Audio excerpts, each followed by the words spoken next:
In this video, we're going to talk about one solution, no solution, infinitely many solutions when you're graphing systems of equations. So here's an example of one solution.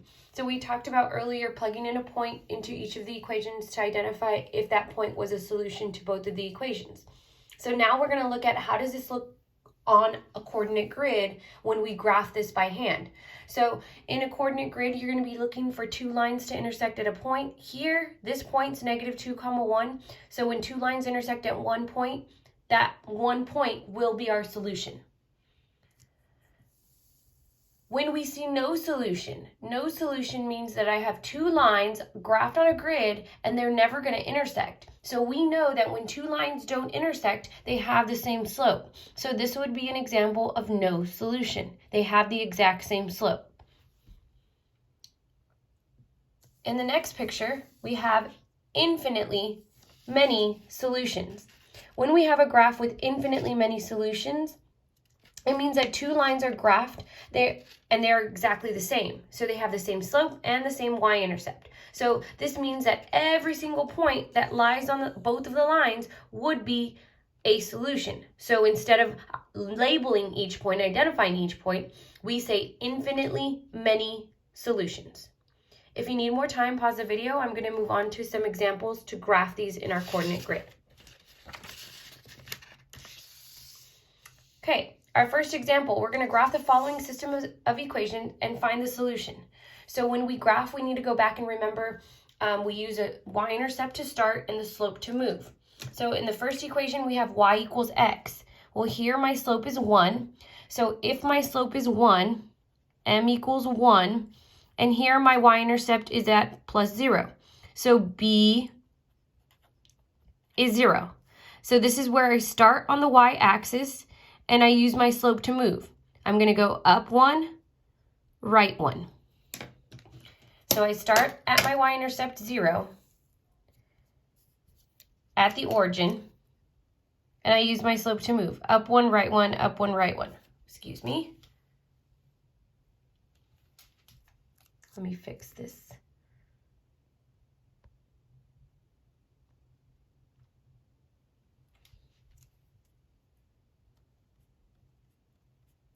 And you can graph in the opposite direction. And now, because we're dealing with equations, we don't need to worry about asking ourselves, is it a solid or dashed line? It's an equation, so it should be a solid line. Now we're going to graph the second equation. The second equation is y equals 3x minus 4. So if it's y equals 3x minus 4, I'm going to start at -4 because that's my y-intercept. This is where you start. I'm going to use my slope to move up 3, right 1. So at -4, I'm going to put my point, and I'm going to use my slope to move. Up 1, 2, 3, right 1. Up 1, 2, 3, right 1. Up 1, 2, 3, right 1. So once I graph enough points and I can see that point of intersection, I'll connect it. And from here, I can identify my solution. My solution to this equation, or these systems of equation, will be at the point where they intersect, 2, 2. So 2, 2 is my solution. This is my point of intersection. So I would list my solution here at the bottom as the point 2, 2. In the next example, we're going to graph again. So this time in this graph, I have y equals 3/5 x plus 1. So identify your slope. This is m, my slope. I'm going to be moving up 3 and right 5. B, my y-intercept is 1, and this is where I start on the y. So I'm going to start at +1 on the y, and I'm going to use my slope to move. Up 1, 2, 3, right 1, 2, 3, 4, 5. Up 1, 2, 3, right 1, 2, 3, 4, 5. And then I graph enough points to extend my line so I can find the correct point of intersection. So down 1, 2, 3, left 1, 2, 3, 4, 5. Down 1, 2, 3, 1, 2, 4, 5. From here, I can connect my points because this is an equation and it's a solid line. I will connect my points. And now all I need to do is graph the last equation. In the last equation, there's second equation, I have y equals -5. So I want to go back and remember, this is that special type of line. So if it's y equals a number, I need to go back and remember y equals a number is a horizontal line. Where m is 0, my slope is 0, there is no value with x, and b, my y-intercept, is at -5. So at -5, I know this is where I will start, and I need to go back and remember, if it's y equals a number, it's a horizontal line. So now if I draw a horizontal line straight across, you can see their point of intersection is over here off to the left. So this point of intersection is going to be at -10, -5. This is a point of intersection.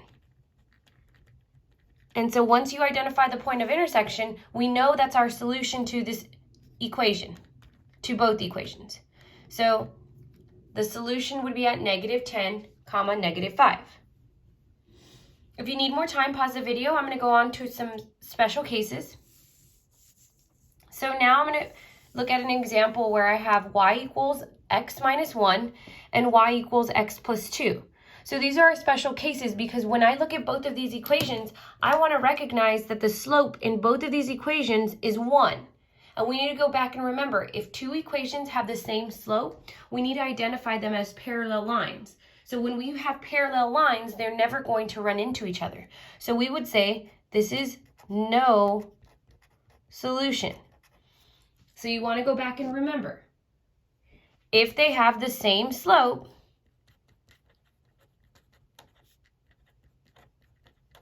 they are parallel lines. Since parallel lines never run into each other, it would be no solution. In my second equation, or my second problem, I have y equals -2x plus 5 and y equals 5 minus 2x.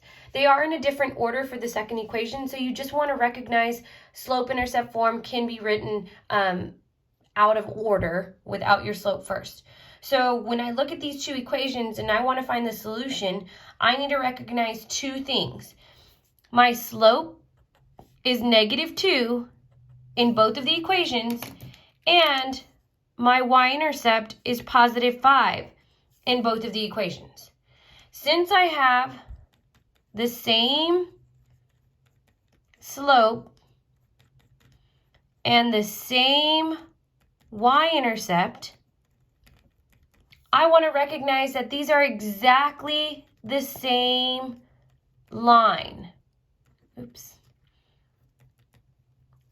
If they are exactly the same line, they're going to lie on top of each other. So this would be infinitely many solutions.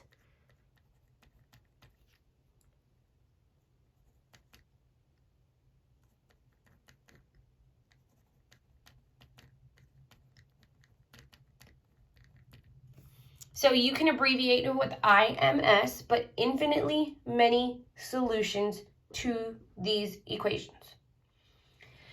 In our last example, we're going to look at identifying solutions from a table. So we're going to use the table to find the solutions of the given systems. So you can see the equations are written in our table here. And so what you want to recognize that the x value is the same for both of the equations, but the y value is different. Okay, so what you want to look for when you're trying to identify the solution and you're given a table is look for that same y value in both of the equations, because that will tell you that that's the solution. So for this first example, when I look at these two y values, they're different. I'm going to go down my x and my y value are the same, but my y values for each equation is not matching. So I want to continue down to find the same y value. Right here, I can see my y value is exactly the same, so I need to recognize that my solution to both of these equations would be at the point 3, -3. So my solution would be at 3, negative 3 for this table. In my example to the right, I have two different equations, and again, I'm going to be looking for the same y value to identify where that one point for their point of intersection is. So here I can recognize that my y value is at 1 for both of them. So I want to recognize that my solution to these two equations would be at negative 1, 1. Again, you're looking for your y value to repeat. Now it's going to be your turn to go ahead and practice in your slides. If you have any questions, please contact your teacher.